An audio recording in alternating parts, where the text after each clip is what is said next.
My naam is Christo Bresley. Ek is die senior tegniese adviseur kapasiteitsopbouing in Agra Provision. Agra Provision is die opleidingsafdeling in Agra.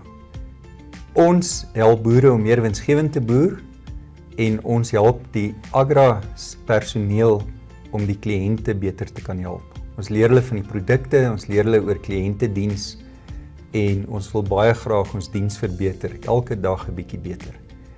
Ons slogan is Creating a Smart Namibia en dit is wat ons passie is en dit is wat ons lewe. My passie is om boere op te lei om minder foute te maak. Ons het baie kennis, kundigheid en ons wil dit vir boere uitgee, dat hulle meer winsgewend kan boer. Ons het baie interessante kursusse by Agra Provision. Ons het tot 28 vakke wat ons aanbied. Van dit is besigheidsplanne skryf, dit is 'n groot passie van my, want dit is jou kompas oor hoe om winsgewend te boer. En dan natuurlik die praktiese deel van ons kursusse, hoe om bokke, skape in te ent, te weeg, te kyk na hulle tande, hulle oog, bosluise en dan ook die beeste. So die praktiese gedeelte is 'n groot passie. Die teoretiese gedeelte, ons deel dit ook met die boere. Agra Provision is aktief betrokke in die boereomgewing. Ons gee kennis uit, ons woon boere daarby en wat vir ons baie lekker is as die boere ons terugvoering gee oor dit. Ons maak 'n groot impak in daai boere se winsgewendheid.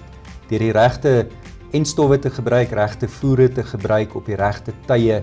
Ons kan hulle help om so 'n program op te stel, maar daai interaksie tussen hulle en ons is die lekkerste deel van hierdie werk.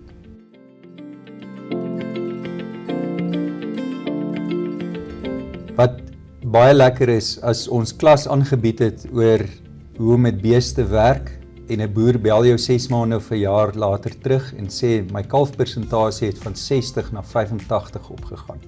Iemand bel ons wat sê hy boer met hoenders. Sy hoenderproduksie het 200% opgegaan. Die eierproduksie gedeelte.